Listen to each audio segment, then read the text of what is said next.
What up, my party people? Circuitron back again with yet another unboxing and product review video.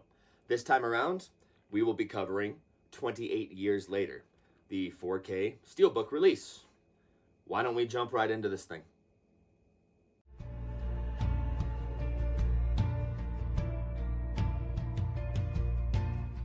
We have 28 years later. Got my my buddy Jeeves here. He wants to join the process. Hey Jeeves, say hi to everybody. All right, so let's open this one up. Still haven't seen this movie. I meant to go see it in theaters, but just sadly never really found the time. So we just took a leap into faith, and I bought the 4K because I love 28 Days Later. Believe it or not, haven't seen 28 Weeks Later, even though it's been out for years. But the J card, let's see here. I do really like the style of the J card, how it literally opens up and flips around the case. You've got some of the cast names on the top. You have the producers and director on the bottom. And then you've got the famous Walker from the marketing on the J card. Actually, one of my favorite J cards. I have not seen a lot like this. It's pretty unique. As for the actual case itself, I adore the artwork. This is one of the big reasons I got this one. I think it is super stylized, super well done. I love the touch here in the bottom of the zombies. I forget exactly what they're called in universe, but I love how it looks like it's just seeping into blood. And I love the biohazard sign and all of the zombies running in the background there. As for the inside, let's take a look at that. All right, so actually, right off the bat, something I notice and I love is the discs. Beautiful discs. I love discs that are printed special. This one is literally the biohazard sign with a ton of skulls on it. I love that. I think it's super simple, but it gets the point across very well. And then this one, oh boy, you get this out very carefully. I don't want to break discs now. So this one's just the Blu-ray. A lot simpler, but it's again the biohazard sign with 3 skulls as the void space. Very well done on the discs. I think those are beautiful discs.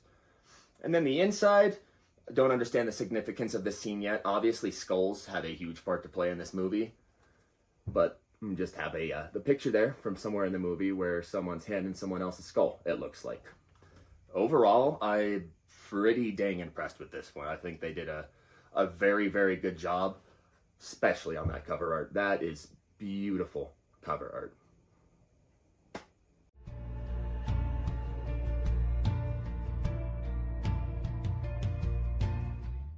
As for the special features on this disc, there's really not a ton of them. Like, it gets the point across. It tells you the stuff it needs to tell you while not over wasting your time, not putting so many on there that no one could possibly watch them all. For the first disc, the 4K disc, there's nothing on there. It's bare bones. It is just previews. So you've got a preview for 28 Days Later, and you've got a preview for Kraven the Hunter. That's it. That is the only extra content there is on the 4K disc. Now with the Blu-ray disc, there's a lot more on there. There's maybe about, I want to say about 30 minutes of special features on there. So starting out, we've got Days to Years. It is a 6.5 minute inside look on the creative process behind going from 28 days to weeks to years. The kind of their reasoning behind skipping the months and all that. And then they ask, what would life be like 28 years after the outbreak? This includes the people, their behaviors, this includes infected behaviors, and this includes nature taking everything back over. It's been 28 years since the outbreak. England has been quarantined. It's set just on the British Isles. So it's asking what would happen 28 years after all this. Next up, we have Capturing the Chaos. That one is a 5.5 minute featurette on different methods of filming that they use. So the iPhones that they use, the drones that they use, the conventional cameras, and the rigs that they use to set that up. It also calls back to 28 Days Later and its film style, kind of a little homage to that, and it explains why they chose to capture things in the way that they did to kind of keep that same familial ground that you have from 28 Days Later while making 28 Years Later its own unique movie in its own right. Beyond that, we have a feature called The Survivors, It's about a 6-minute feature. It gives an inside look onto the wardrobe choices for our characters, as well as some of the finer details. It kind of tells a little bit about their personalities, why certain wardrobes were chosen for those characters, as well as the actors behind those characters explaining why they enjoyed, didn't enjoy the wardrobe choices, stuff like that. Kind of cool. It literally just goes a little further in depth into the world building there. Next up, we have a featurette called Becoming the Infected. It is another roughly 6-minute featurette.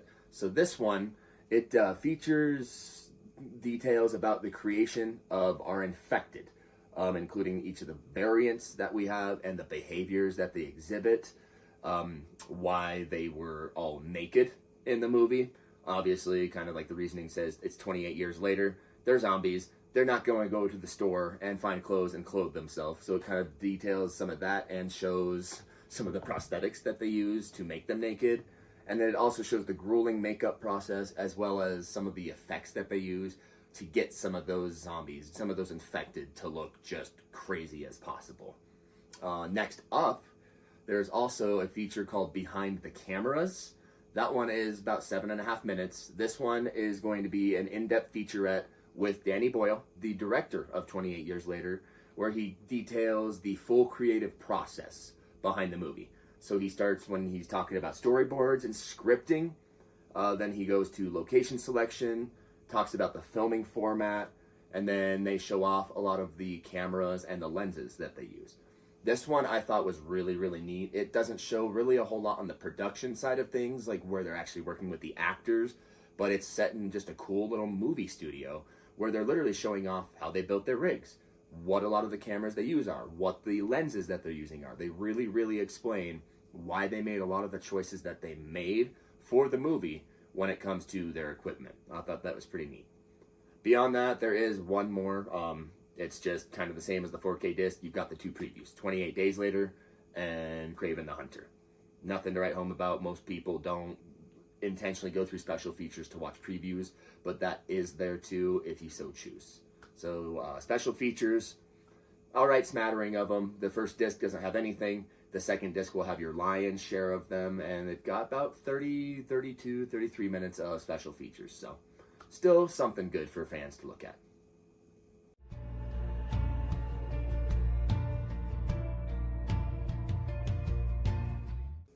So for 28 Years Later on 4K UHD, the 4K master is just gorgeous. Like, the colors are gorgeous, gorgeous. It's vibrant. The lighting in the dark scenes, the scenes are very, very dark. Again, without being too dark to where you can't see anything, it actually gives you the feeling like you are in the darkness. Because of the filming method, they filmed this movie with, anyone's aware, they filmed this movie with a lot of iPhones. Due to that filming method and the different lenses they use, there are scenes that are a little bit blurry sometimes, but that's kind of the point. They're trying to emulate somewhat, if you've seen the original, they're trying to emulate the filming method of the original. That being said, because of that, this won't always make the best use of your 4K equipment. There is that otherworldly sheen to it sometimes, but like I said, and like I always go back to, the environments, the colors are just gorgeous. The colors are so, so vibrant, especially your reds and your greens, your darks, they come out and they look really, really gorgeous. So even though with the filming method and that otherworldly blur being prevalent, it won't always make the best use of your 4K setup, it's still gorgeous. Again, major, major contrast in the scenes, beautiful, beautiful colors. On the other side of that, you've got the Dolby Atmos track that comes with the 4K disc. That is insane. The Dolby Atmos track on the 4K disc, it brings out so much in that world. The infected sound creepy as hell. They are like all throughout the movie. The sounds are very, very prevalent.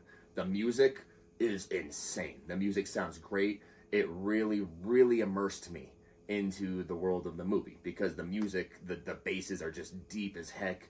The high trebles, while still being high treble, doesn't blast your ear and sounds super balanced, super great. So the 4K Dolby Atmos track definitely makes this movie for me. On the other side of things, on the Blu-ray, looks about the same. It's still that 4K master, but it's been downgraded to 1080p, just into normal HD. It still looks gorgeous. That kind of otherworldly blur I'm talking about, it seems not as prevalent on the Blu-ray, but I feel that does take away from the movie a little bit, because that blur is there intentionally.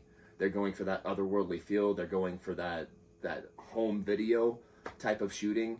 So I think the Blu-ray doesn't do the film as much justice. It still looks great. The differences aren't massive, but the colors I've noticed were a little bit more muted, not as brilliant. Things weren't as crisp and clear, which you kind of just get going from 4K down to Blu-ray.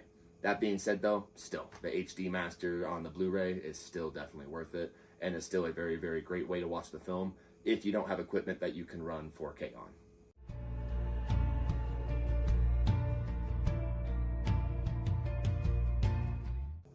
So when it comes to menus on many 4K discs, Blu-rays, DVDs, they're all pretty similar. They've got similar layouts. Really, they're not there to wow you as much as more kind of introduce you to the world, kind of match the vibe of the world, and just get to the point so you can select stuff.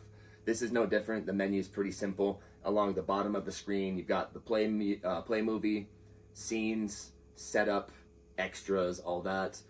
When you do select one of those, a little sidebar does pop up, and then that sidebar scrolls up and down rather than left and right, and you can select your languages, you can select your scenes, you can select your extras from there. Really nothing to write home about. They get the job done. I didn't have any issues navigating the menu whatsoever, but don't go and expecting anything super, super crazy or chaotic or special from these menus.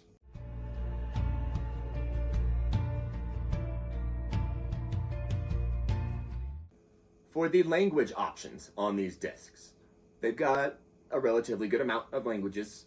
A lot of people will probably use just the defaults, but there are still other options for those that are foreign that buy the discs, or for those that speak two languages and would prefer to watch it in a different language. So for our audio options, we have, like I said in the 4K master section, the amazing, amazing Dolby Atmos audio track. That is only on the 4K disc, only in English. It is stunning. That is hands up the best way to watch this movie is the Dolby Atmos track. If you don't have the equipment for that though, however, beyond that, we've got the English 5.1 DTS HD master. We've got the English audio descriptive service. We have the French 5.1 DTS HD master, the French audio descriptive service, Spanish 5.1 DTS HD master, and Thai 5.1 DTS HD master. So all in all, you've got 4 languages total that you can choose from for your audio options. So an all right representation there. Beyond that, we have our subtitle options. So to begin with, we have kind of the normal. We've got our English and English SDH subtitle options. Not massively different in their function. They are different enough to have their own sections, but all in all intents and purposes, they're just English subtitles. Beyond that, we also have Chinese simplified subtitles, Chinese traditional subtitles, French, Korean, Spanish, and Thai subtitles. So all in all, we've got 6 different languages on subtitles. So again, gives you a pretty good representation, at least enough to offer something for a lot of people on these discs. Again, note that for the audio options, the Dolby Atmos track is only on the 4K disc. It will not be on the Blu-ray. But the rest of the options will be on both of the discs.